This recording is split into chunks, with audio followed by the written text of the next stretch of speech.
I just realized that this is a very informal video. Like, I was yapping and yapping about my own experience and about CMA in general, and I realized it doesn't feel too structured. But since I've already yapped so much, I don't want to cancel or discard this video completely. So, this is going to go up, but I promise you, the next video is going to be way more structured and way more informative. If you feel you have any questions about US CMA, comment down below so that I know I have to cover them in the next detailed video. But for now, you can watch this informal video about my experience and my journey with the US CMA.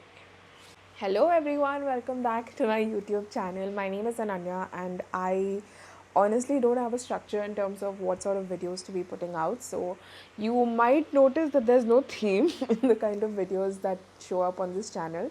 But I try my best to keep it as relevant as possible. So if this is a video that you were trying to search for and wanted some sort of information, I really hope you get it out of it.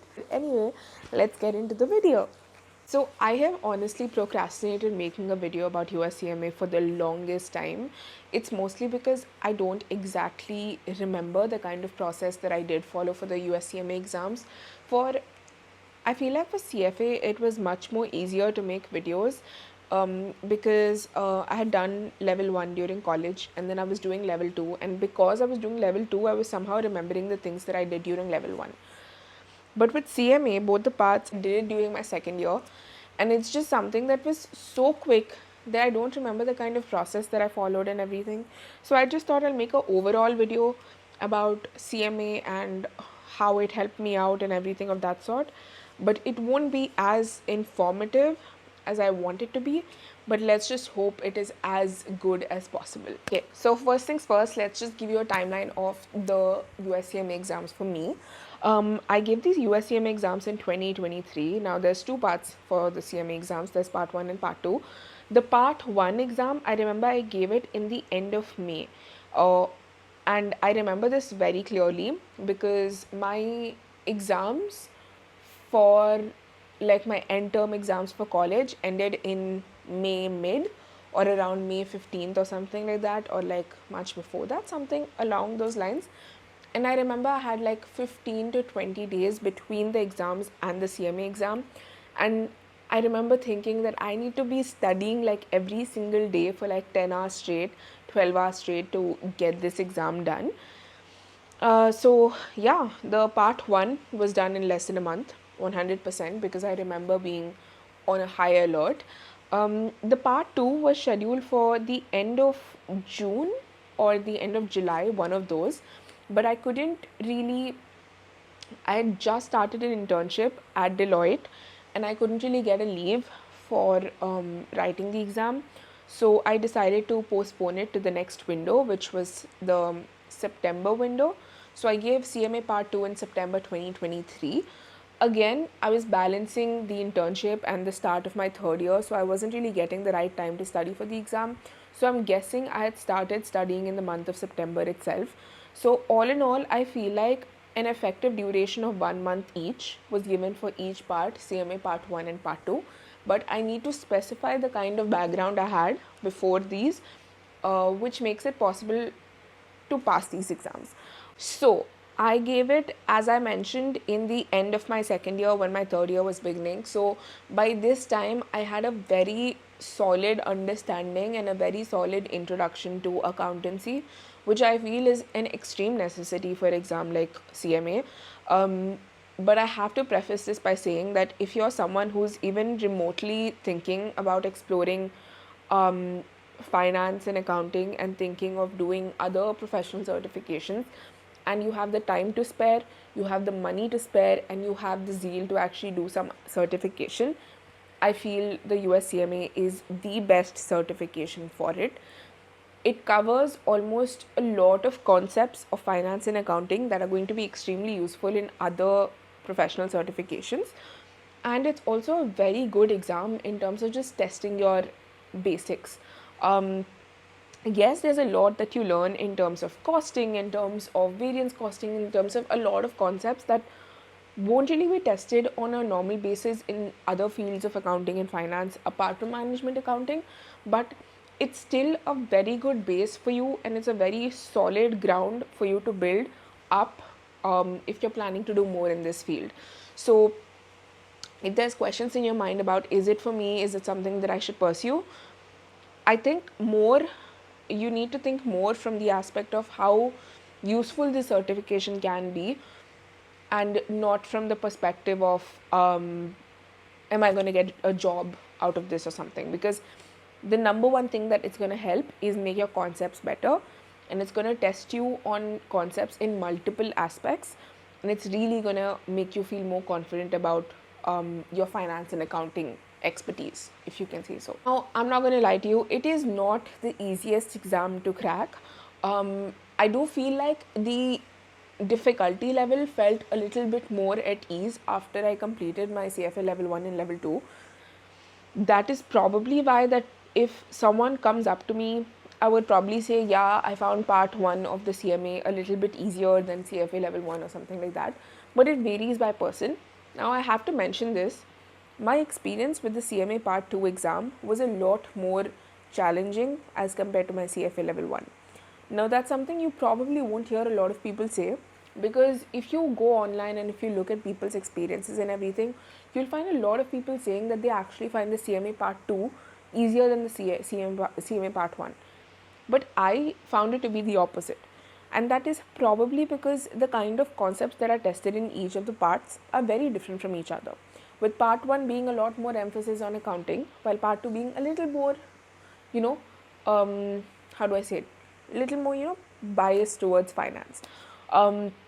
This was like my introduction to finance. Until this point, I was not even introduced to any sort of major finance subjects, even in college. I mean, yes, I was kind of, but like it just felt a little more challenging to me. So you need to understand that your experience with a certain part or with a certain subject or with a certain chapter is going to be very different from someone else's.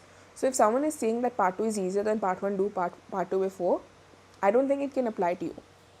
You need to actually start learning the concepts in both. You need to start having your own experience with the subjects and chapters, and you need to get your own idea about which part do you think would be more preferred for you.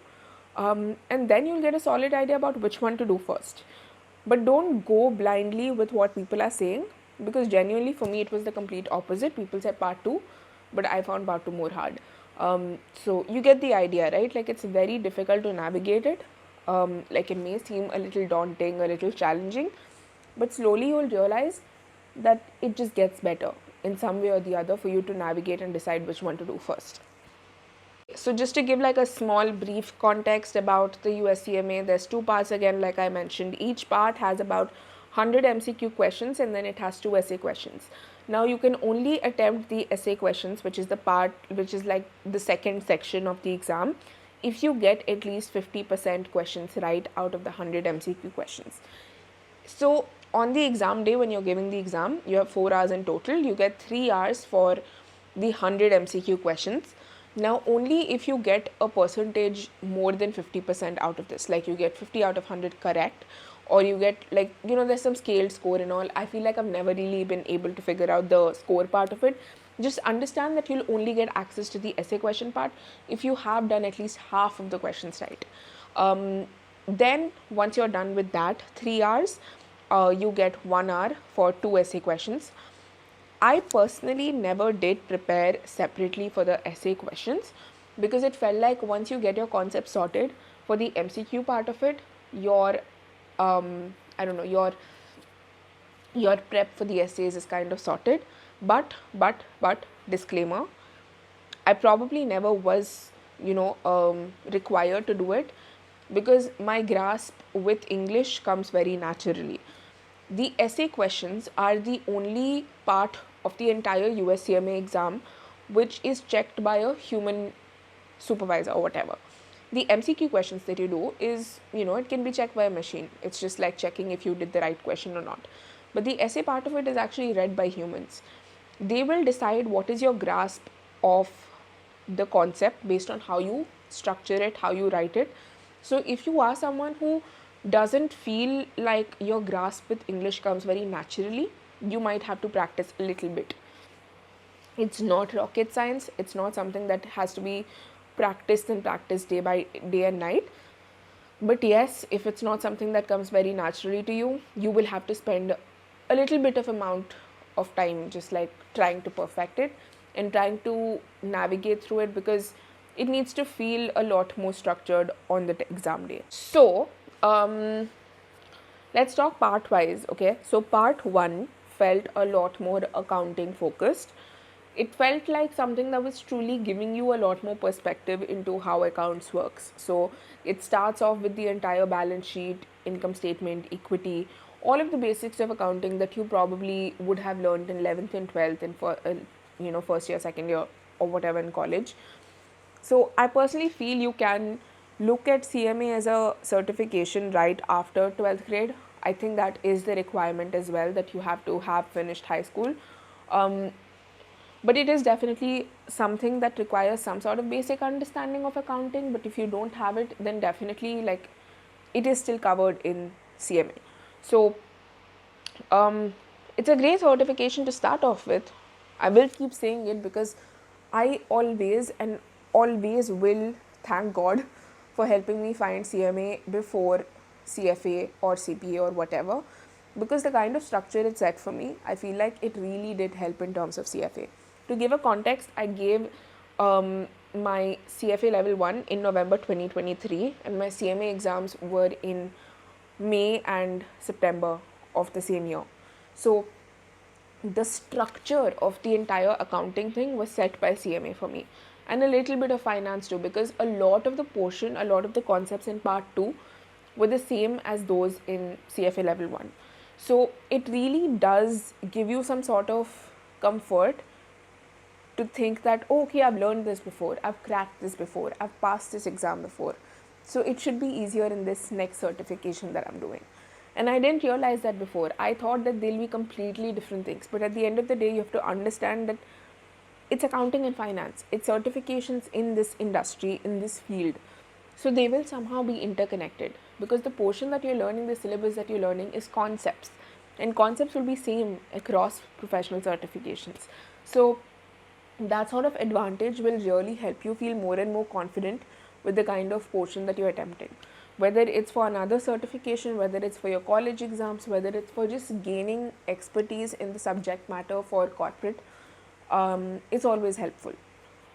Lastly, I just want to address one question here, which is about just like job opportunities, or has US CMA opened up job opportunities for me, and yada yada yada, because a lot of people have asked about this, and a lot of people think of doing, like most people will think of doing a certification because it would guarantee a job opportunity or whatever, because it's a big amount to be paying. um, to answer that very honestly, I don't think I ever did the US CMA certification with the intent of finding a job. I feel like from the beginning, it was very clear that, like, if you try to look at profiles of people and you see that, what is the certification that you can do to get a job, I don't think US CMA will pop up on the very top of that list. No, I don't think it is the most profitable program to be doing if you want to instantly get a job. It is not a certification that someone will look in your resume and say, oh yeah, yes, we need you, come. No, I don't think so. I don't think the only intent of doing the certification should be getting more job opportunities. If that is your only criteria, then no, I don't think it is an investment worth making, because you will have to have a lot more on your profile to get a job guaranteed, apart from just completing the US CMA exams. Any institute that helps you get that guarantee of getting a job after, kudos to them. I really hope it works out for you, but I don't personally think it's something that can be guaranteed. I feel the benefits of doing a US CMA are much more different and much more focused towards concept clarity, towards learning more things, towards learning new concepts and improving and brushing up your introduction and your basics of accounting and finance. But on the job aspect of it, I really don't think I have noticed too much good coming out of the US CMA.